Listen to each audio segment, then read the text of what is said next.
મહારાજ દશરથ દોડીને આવ્યો છે. ભાઈ આ તો કોઈ પ્રાણી નથી પણ માણસને માર્યો છે. તમે કોણ છો? એને કહ્યું હું શાનો છું. મારા અઢારના બાપને 68 તીરથ કરવા માટે લઈને નીકળ્યો છું. છેવટના તીરથો બાકી છે મહારાજ. એમને તરસ લાગી છે. આ સરોવરની પાલની ઝાડને ડાળ ઉપર લટકાવેલી છે કાવડ. એમાં બેસી રહેલા છે. મહારાજ મારો પ્રાણ જવાની તૈયારી છે. હું તાર બોલી શકું તેમ નથી. પાણી અને વિચારોને પાણી પાજો. તમારું ભગવાન સારું કરશે. પણ પાણી પાવા જાઓ ત્યારે તમારો સોંગ મળી ગયો છે એવું કહેશો નહીં. નહીતર તરપી તરપી અને મરી જશે મહારાજ. અને વધારાની બ્રહ્મ હત્યા તમને લાગશે. એમને પાણી પાયા પછી જે કહેવો એ કહેજો મહારાજ. ત્યારે દશરથ રાજાના મનમાં તો ઘણો દુઃખ થયો. મળી બદનામી જગતમાં પછી નાસી ગયાથી શું વળે. મળી બદનામી જગતમાં પછી નાસી ગયાથી શું વળે. અરે જુલમ ગુજાર્યો આ હાથે પછી હવનમાં બેસીને હર હર કર્યાથી શું વળે. સુકારો માલ દુનિયાનો પછી વૃષ્ટિ થયાથી શું વળે. વિચારી રહી બાળપણ જુવાનીમાં પછી કઈપણમાં માળાઓ તોડવાથી પછી આખા ખેતરના માળાના આડીઓ તોડો. આખી બેલો તોડો તો કોઈ ના થાય. આ તો કઈપણમાં ભક્તિ છે ને એ તો મોચમ પહેરવા જેવું. એ તો બાલ્યા ખેતર વાળા મોચમ પહેરેલા બીજું લાગે પણ મળે તો ખાવા જેવું હોય પણ એના ભર ના ભરાય.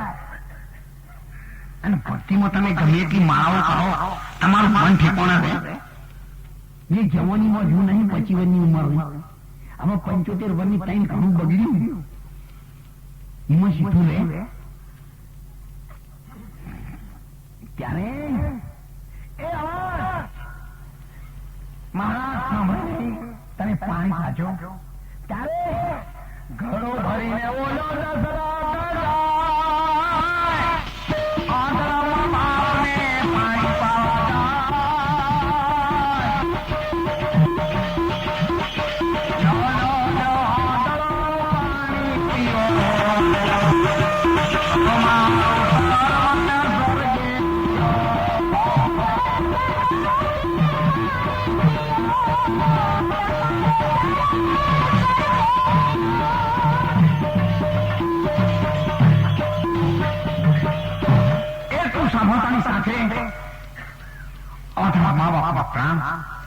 બ્રહ્માંડ ઉપર ચડવા લાગ્યા.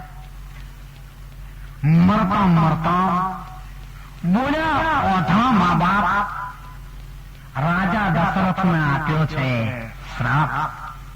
રાજા દશરથ તારો પુત્ર 4 મરતી વેળાએ કોઈ નહીં રહે.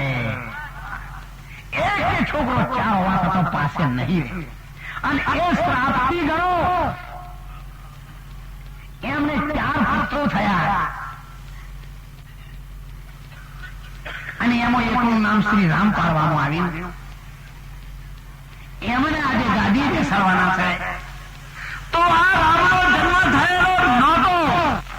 શ્રાવણના માતા પિતાએ શ્રાપ દીધેલો નહોતો. અને એ પહેલા જ્યારે શ્રાવણના દશરથ રાજાએ તીર માર્યું ત્યારે મરતી વખત શ્રાવણ બોલ્યો તો રામ નામ. તો એ રામ કયા? શાસ્ત્રે તો ઘણું કહ્યું, સંતોએ ઘણું કહ્યું, ભજને આપણે સાંભળ્યા પણ કોઈ દાડો એનો તોલ કાઢ્યો ખાલી સાંભળવામાં જ મજા આવી. ઘણું ગાયા અમે, ઘણું ગૌરાયું, બહુ ગાવામાં મજા પડી પણ એ ગાયેલાનો ભેદ ન સમજ્યા તો એવું ગાવામાં ધૂળ પડી. ઘણું ખાધું, ઘણું લૂંટાયું, બીજાનું ખાવામાં મજા પડી પણ ખાધું એટલું જો ખવડાયું નહીં તો છેવટ મરણમાં ધૂળ પડી.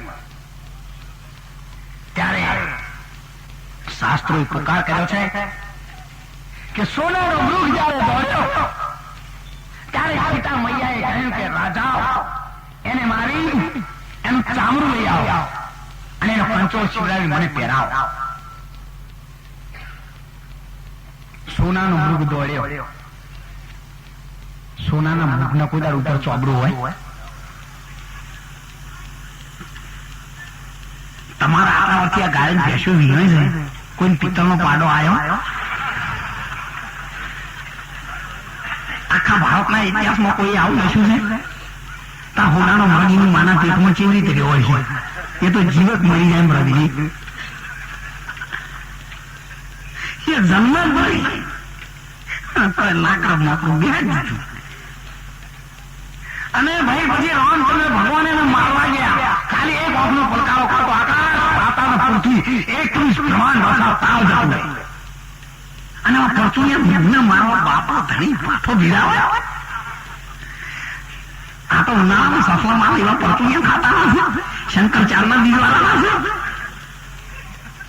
ઠાકોર બાપુ તો આ કામ કરાવે શંકરાચાર્ય જ કરે. ત્યારે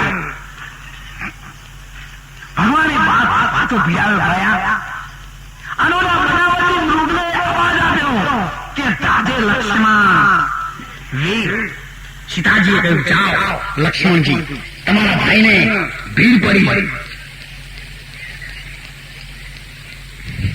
સમર્યા થાજો શાબદા, ઘણાની ભાગી તમે ભીડ, અને અહીંયા ભીડ પડી.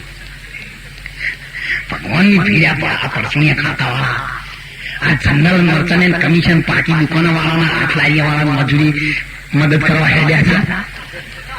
આ હીરા વાળાની મૂળા જ્યાં વાકી ગમે એટલી મંદી આવી પણ કોઈ દાડો પોકેટ લઈને આવ્યા ગામડામાં કે લો આ એક પાકેટ રાખવાની કોથળો બાજરી આલો, વળી તેજી આવશે એટલે લઈ જાઉં, એ કદી ના બને. તો પણ ભાઈ બની જ્યાં લક્ષ્મણજી હવે બનાવટી મૃત બોલ્યો રામના અવાજમાં. હવે અત્યારે તમે હમણાં ભજનમાંથી તમારે ઘેર જાઓ અને તમારા ઘરવાળાના દરવાજો બંધ એટલે તમે સોંપા કકડાઈને અવાજ આપો, ભાઈ દરવાજો ખોલો. એટલે તરત તમારા ઘરવાળાને ખબર પડી જાય કે અમારા ઘરવાળાનો અવાજ છે. અરે તમે ઓગણામ દઈને પગ મૂકો ને તો તમારા પગલાના અવાજ ઉપરથી ખબર પડી જાય કે અમારા ઘરવાળાના પગલાનો જવાબ છે, બીજાનો નથી. ના બોલો તોય ખબર પડે પગલાના અવાજ ઉપર. તો આ ત્રણ ભુવનની જનેતા સીતા માતા એક બનાવટી મૃગ બોલ્યો અને રામનો અવાજ ના ઓછો વાત મળે. આ પરચુના શંખણીઓ ઓળખી હવે 10 ગાળો બોલી અવાજ ઓળખે છે. અને ત્રણ ભુવન